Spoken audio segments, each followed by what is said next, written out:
For over 5 decades, a certain mystery-solving Great Dane and his 4 teenage pals have been a beloved and seemingly permanent fixture of our popular culture.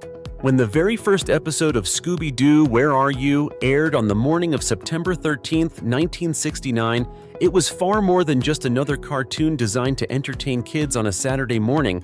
It was the birth of a cultural phenomenon.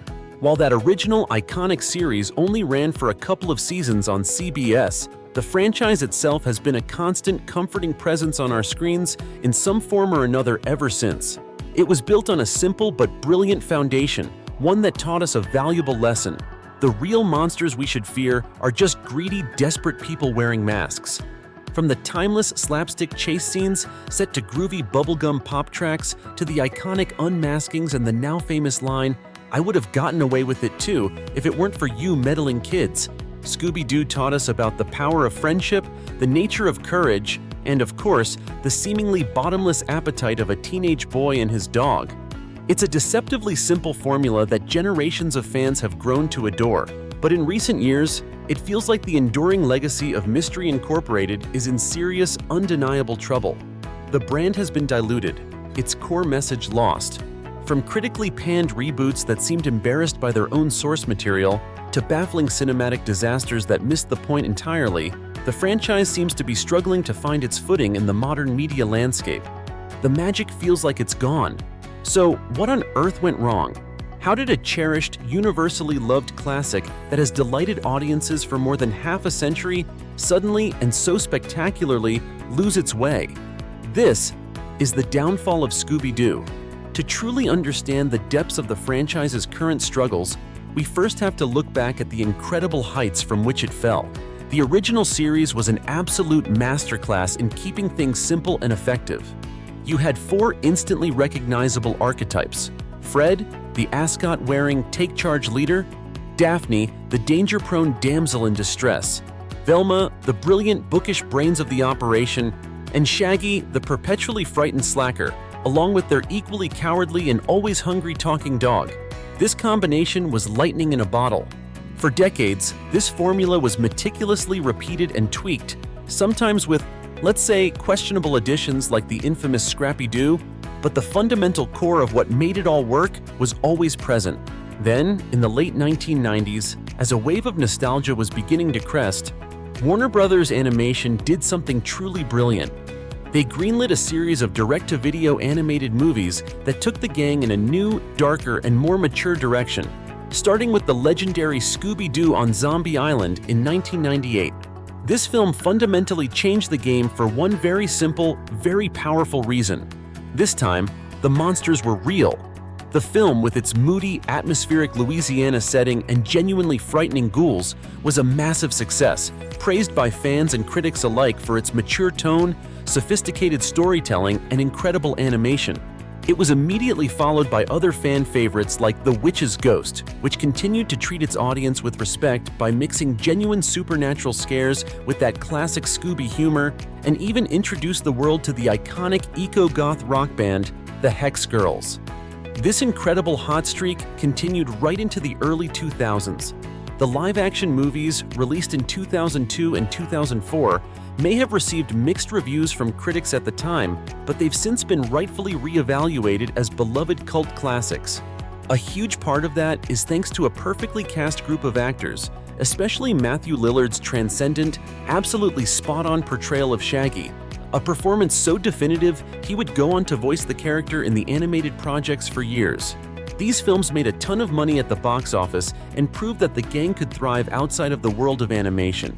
At the same time, we were gifted What's New, Scooby-Doo, a fantastic back-to-basics animated series that refreshed the classic formula with a clean art style and a catchy pop-punk theme song, perfectly capturing the aesthetic of the era for a whole new generation of fans. But the absolute creative zenith of modern Scooby-Doo, the show that proved just how ambitious and brilliant this franchise could be, was Scooby-Doo Mystery Incorporated. Running from 2010 to 2013, this series was nothing short of a masterpiece. For the very first time in the franchise's history, it embraced serialized storytelling, with one massive, overarching mystery connecting every single episode. The characters were given unprecedented depth and complexity, Fred wasn't just a leader, he was a man obsessed with traps, struggling with the emotional neglect of his father. Daphne was tired of being a damsel and fought to be heard. Velma navigated her complicated romantic feelings for Shaggy, while Shaggy was emotionally torn between his new girlfriend and his best pal Scooby. It was dark, influenced by shows like Twin Peaks, genuinely funny, and surprisingly emotional, all culminating in an epic, world-altering, apocalyptic finale that was incredibly bold and satisfying. Mystery Incorporated is widely regarded by fans and critics as one of the best, if not the single best, iteration of Scooby-Doo ever made. It was definitive proof that you could evolve the formula without ever breaking it. You would think that after creating a universally acclaimed masterpiece like Mystery Incorporated, the studio would have the perfect crystal-clear blueprint for continued success, right? Well, instead of building upon that incredible story-driven foundation, Warner Bros. Decided to swerve violently in the complete opposite direction. The first real, undeniable red flag popped up in 2015 with the debut of Be Cool Scooby-Doo. The most immediately jarring change was the new art style, which a huge portion of the fan base felt looked cheap and uninspired, drawing unfavorable comparisons to the intentionally simplistic, noodle-limbed character designs of adult animated sitcoms like Family Guy. But the glaring issues with the show went far deeper than just the animation. The series completely abandoned the spooky atmosphere and deep character development of its predecessor, trading it all in for a more random, self-aware, meta-comedy style. The intricate plotting of Mystery Incorporated was gone, replaced by a relentless barrage of gags.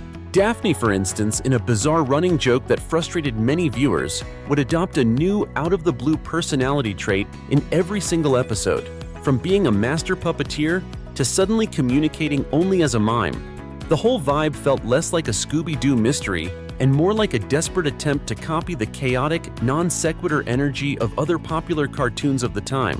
While the show certainly has its defenders and did manage to find a more consistent comedic footing in its later episodes, for many longtime fans, it felt like the first major misstep in years.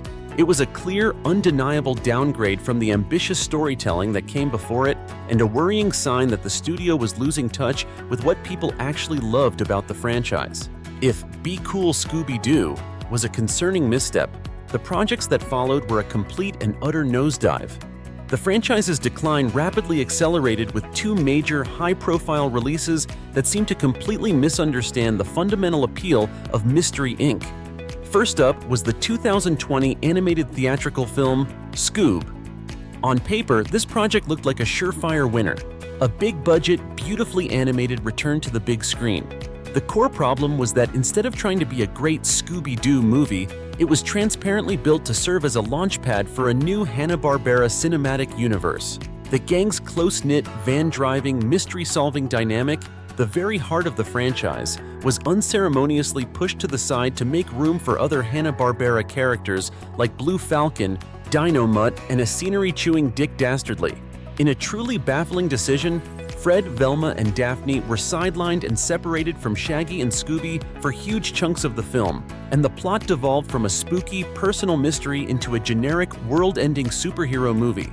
Critics widely panned the film as overstuffed, unfocused, and forgettable, with the general consensus being that your time would be better spent just rewatching old episodes. The movie was a significant box office disappointment, and its planned sequel, Scoob Holiday Haunt, was famously and unceremoniously canceled by Warner Bros. Discovery during post-production, a loud and clear signal that this new cinematic universe direction had failed spectacularly. But no single project has done more damage to the Scooby-Doo brand than the 2023 HBO Max series, Velma. Pitched as an R-rated, adult-oriented origin story, the show quickly became one of the most controversial and poorly rated animated series of all time. The intense backlash wasn't just about surface-level changes like altering the characters' races. The show's real crime, and the source of the fan outrage, was its complete and utter character assassination of the entire cast. The series, which sacrilegiously doesn't even feature Scooby-Doo, presents a version of the gang where they aren't friends. In fact, they're often openly cruel and hostile to each other. Velma, our supposed protagonist, was rewritten to be cynical, vindictive, and relentlessly judgmental. Fred was no longer a well-meaning leader, but a spoiled, deeply insecure rich kid with a host of pathetic issues. Daphne was a stereotypical popular mean girl, and Shaggy, who was bizarrely renamed Norville, was a sullen, lovesick simp whose signature chill, cowardly personality was completely erased and replaced with nothing interesting. The show stripped away every single element that makes Scooby-Doo work. The heartwarming friendships were replaced with deeply toxic relationships. The central mystery took a distant backseat to generic high school drama and painfully unfunny, mean-spirited meta-jokes that seemed to hold the original show in contempt. It felt less like a fresh creative take and more like a bitter parody that fundamentally hated its own source material. The fan backlash was swift and massive, and it exposed a gigantic, unbridgeable disconnect between the show's creators and the actual fans of the franchise. Velma stands as the ultimate cautionary tale about what happens when a reboot fundamentally misunderstands and even disrespects its own legacy. The devastating 1-2-3 punch of Be Cool, Scoob, and Velma has left the Scooby-Doo franchise in a deeply strange and precarious place. What was once a reliable, universally beloved cultural icon now feels creatively bankrupt and lost. These consistent, high-profile failures point to a profound misunderstanding at the studio level of why we, the audience, connect with these characters so deeply. It's not just about a talking dog, a colorful van, or goofy catchphrases. It's about the chemistry of the team, the comforting rhythm of the formula, and the timeless humanistic theme of finding the humanity behind the monster masks. Recent projects seem to have forgotten this entirely, but all hope might not be lost just yet. In the wake of all this creative turmoil, Netflix has announced that it is developing a new live-action Scooby-Doo series. While details are still emerging, the project promises a return to form, reportedly focusing on the gang's classic origin story as they team up to solve a mystery. This feels like a genuine make-or-break moment for the entire franchise. A well-executed new series could be the fresh start that Scooby-Doo so desperately needs. It could finally wash away the awful taste left by the cynicism of Velma and the corporate soullessness of Scoob by simply getting back to what has always worked. A compelling, spooky mystery, a sharp focus on the gang's unwavering friendship, and a deep, abiding respect for the characters we have known and loved for decades. The burning question is, will the creators of this new show learn from the very public, very costly mistakes of the last decade? Or is this just going to be another misguided attempt to fix or subvert something that was never ever broken? Scooby-Doo's journey through pop culture has been a truly wild ride.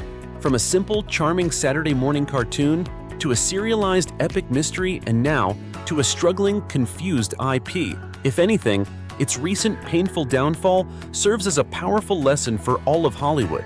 Nostalgia isn't enough to guarantee success. You have to actually respect the source material and take the time to understand why people fell in love with it in the first place.